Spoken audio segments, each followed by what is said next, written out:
I got a little excited and opened it up already. But I really tried hard to put off putting it together until I was able to record it. So here we are. This giant pile of stuff is the Zima Board 2. It is the 800 something model. It's the base model, but this was sent to me by Zima. I'm assuming the company name is Zima. The people who make this sent this to me for a video and are actually super chill, at least so far. And they're just like, yeah, no worries. Do this as it fits into your video schedule. We understand. So I don't know when this is coming out, but I need to at least set this up a little bit and test it out for a while because I kind of have an idea of what I want to do with it, but there's actually so much I can do with this that I'm like, maybe I do something else. I don't know. So today we're mostly just going to be setting this up, putting it together, I should say, because I'm probably not going to include all the software stuff. The main channel video will be like the full review, which you probably came from already because they'll be dropping the same day. This is just me putting it together and exploring what's possible with this. So if you have no idea what any of this is a very, very, very small server board. This could run a home server if you want to, which I already have a home server. And if they would have reached out to me like 6 months earlier, this would probably be my actual server, like my full-blown media server and other server that I use. Which before I get into that, I would like to say the unboxing experience for this was actually very nice, and I feel bad that I didn't unbox it on camera. Anyways, I have a home server, and until recently when I upgraded it, this is actually very similarly spec'd to the Zima Board 2. So we have a quad-core Intel CPU that goes up to 3.6 gigahertz. I don't know why they left off the gigahertz there. And you can run all sorts of operating systems on here. It comes with Zima OS, the premium version of it, preloaded. It has a PCIe Gen 3 port, and it is a cutoff version. I don't know how much of a difference it makes that it's not like the full port, but cool nonetheless. It's got 2 SATA ports. I don't know what that is actually. And it's got dual 2.5 gigabit Ethernet ports, 2 USB 3.0, and a mini Thunderbolt or a micro Thunderbolt mini display port, not Thunderbolt, mini display port 1.4, so you can do 4K 60. And then it has a separate power supply. That's the only bummer about it, but I mean, when you have something this small and this powerful, you're not going to fit a power supply in here as well. So it's an external brick that we'll show off in a moment. And one of the cool things about this box that it ships in here, but you can also, okay, apparently you do need to cut it. I thought you could just rip it. There goes my calipers. Oh, well, that didn't cut very smoothly. You can yeet that on out of here, and you can use this as an impromptu case. So you can stick the Zima board in the slot here. Oh, okay, yeah. Stick it in with one of the fins going under the cardboard. And then it's not locked in, but it's somewhat fit in. And if you are using 2.5-inch drives like SSDs, then you can just slot them in here, plug them in via SATA on the side. Bob's your uncle. We have an extension for this. This is a drive cage, which I'm really hoping that this, yeah, okay, it does. Ignore this for a few moments longer. This will hold 3.5-inch to 3.5-inch drives, and we can also mount our Zima board up here. So that is how we're gonna set it up. I think you mount it up here. They also gave me a mini display port to HDMI adapter, which is nice, but I don't think we're actually going to need to see the display, but it's always nice to be able to. And then it also comes with an extension cable for the PCIe slot, and it has this guy so we can extend the slot and use it for something that needs a little more support with this bracket, like crazy enough a graphics card, or most likely something like a 10 gig Ethernet adapter, or more SATA adapters with an expansion card, stuff like that. If you want to get this full of storage, it also has a little mini fan because this small form factor still gets hot. And we've got all sorts of screws and stuff, even a screwdriver, multiple screwdrivers. Here's our SATA. Okay. So, oh, that's weird. So this is really enough power. That's your SATA power. These connect to the drives, and then they each have their own SATA data cable. Interesting. Here is our power supply that seems to be a multi-regional power adapter. We got this one, we got this one, we got American, and we got this one. I'm gonna guess European, UK, and Australian. I have no idea. I should know because I think this is European because this is what it looked like in Europe, I'm pretty sure, when I was in Italy. And I think this is the English one because they have like the big fat boys. I've never seen this in my life. Okay. Doesn't matter. Take your adapter that you need, lock it in there. And then if you want to swap it for some reason, you can pop it out. If you want to take an international trip with your Zima board, you can swap it out. Anyways, this bad boy will output 12 volts at 5 amps for a total of 60 watts. It's not too bad. And that is everything that they give us.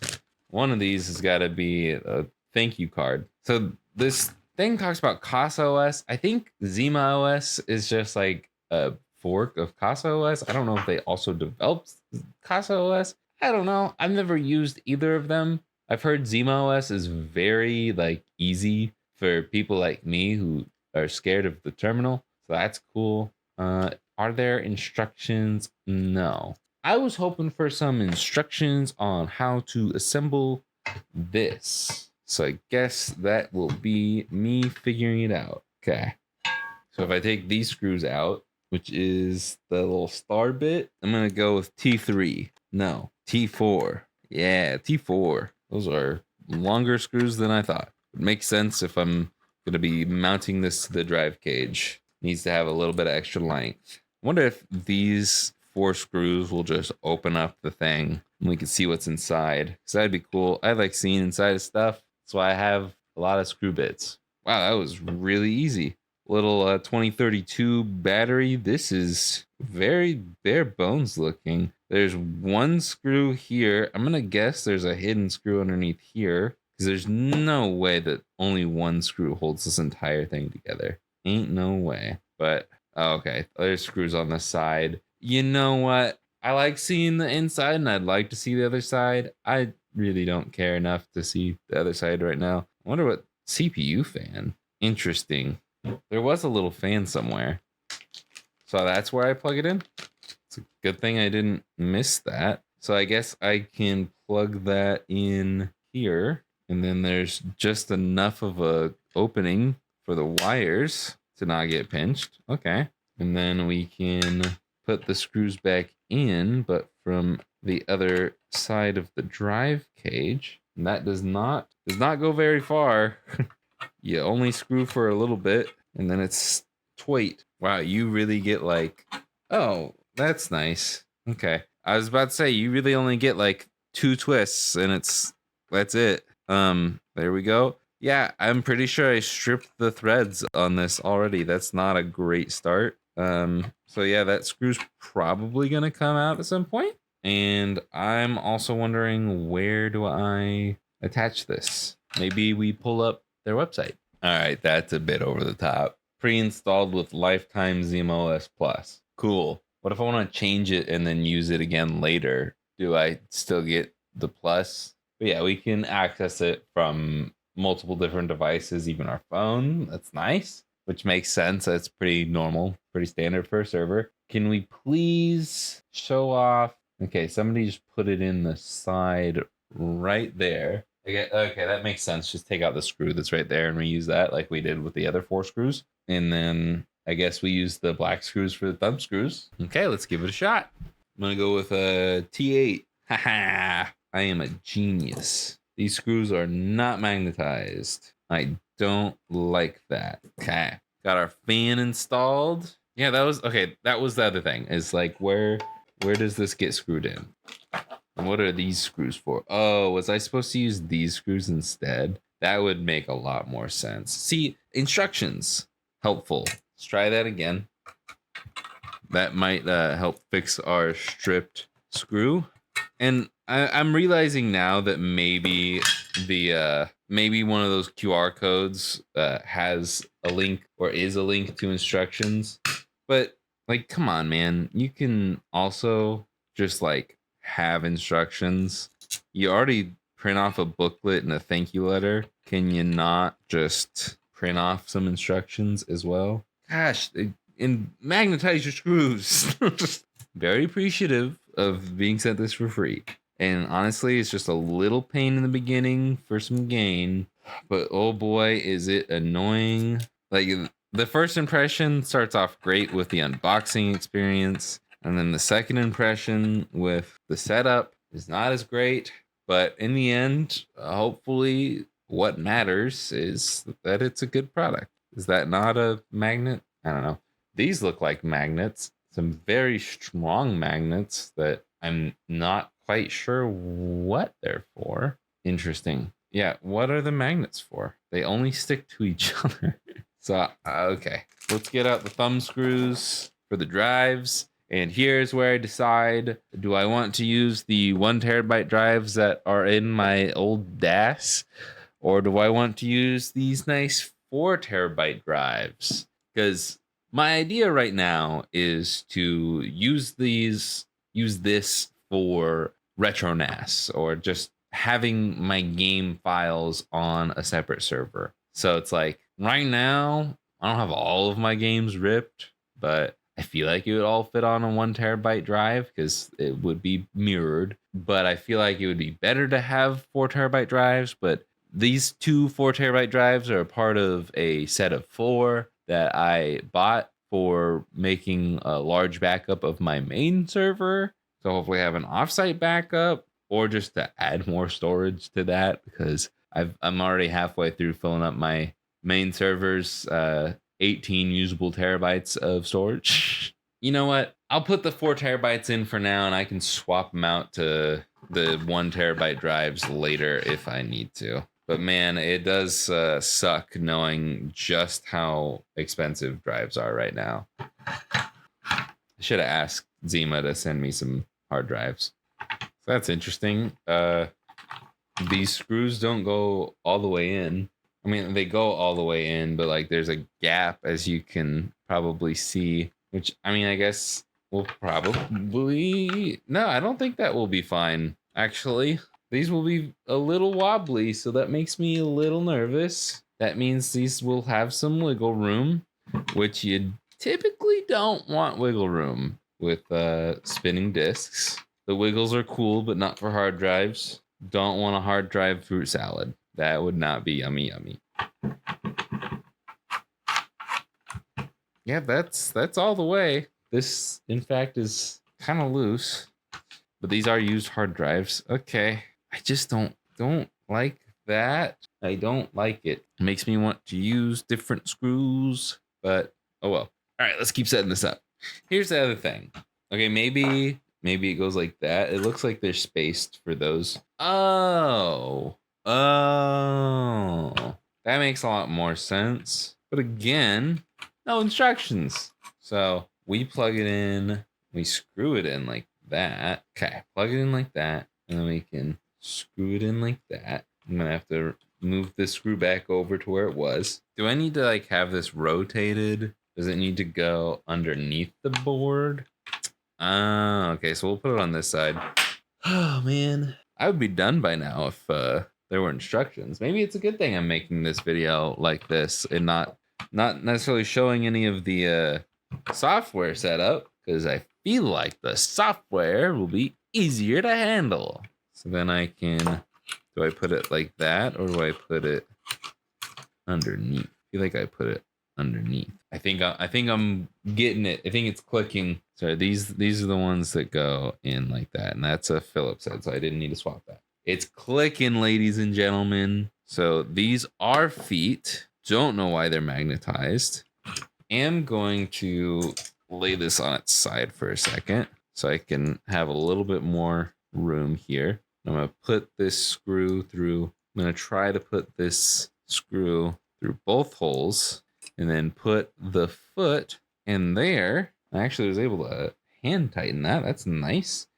Put the screw in and just twist the feet to screw that on. And then I can use screwdriver to tighten, but it looks like it's already as tight as it's going to be. Now, bottom drive's still going to be good. Oh, okay. Still,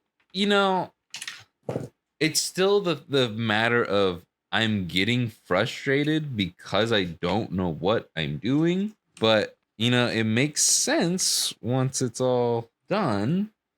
So I guess it's not that big of a deal because at the end of the day, it makes sense. It's just like I had to figure all this out on my own and get very frustrated while doing it, trying to keep my calm and carry on. So now that it's all set up like this, the drives will not wiggle. Still a little wiggle, but that's because only one of these is screwed in. There's now magnetized feet. For some reason, it's magnetized. And everything should be set up. Hold on. Let me just put my graphics card in. I'm just kidding. I'm not using this card. But this is kind of the only extra card I have. Well, not really. I guess I'm selling both of them. I'm trying to sell this 5500 XT. But one of the other thoughts I had with this guy is just making a oddly cool, a very small form factor gaming PC that I could put in my living room or something. Like I could hide this away or I could just have it open. Because like, I don't know how much performance I lose with a smaller slot, but I could also upgrade this technically. I could get a different, well, no, I can't because it's there. Yeah, no matter what, it's going to be a small slot, but I also can't lock it in because there's a bit of a gap here. There's just a slight gap. I'll have to get a really long screw, but technically this could be a gaming PC. Or what this is more likely for is if you do use a graphics card with this, like they show in the pictures, you could use it for like AI and stuff like that. Because a lot of people are doing local LLMs, which is something that I'm kind of interested in now with all of my home server stuff. But honestly, I'd probably just run an LLM on this thing because this is the most powerful computer I have. But yeah, this is the whole setup. Most likely, I mean, I still don't think I would use a graphics card like this. I would probably be using either an expansion slot for more SATA drives, or I would be using this for like a 10 gig NIC. So yeah, but for now, this is how the setup is set up. Yeah, that hard drive's still a little wiggly, so maybe I can get like a washer or something to slot in there so that doesn't annoy me. But yeah, I don't know, maybe there's a second part in the future where I show off the software of this thing, but most likely it'll just be in the main channel video that is posted at the same time that you're watching this one. Thank you to the people who make this for sending it out. I'm so sorry. I should really know their name. But yeah, I guess when we plug this in, it will just turn on. I mean, as a server, it's like always on, but there is no power button anywhere unless it's underneath like a Mac Mini. But yeah, let's go watch the main channel video where I show off what I actually decided to do with this thing. And now I have 2 servers. Wow. A year ago I had 0 and now I have 2.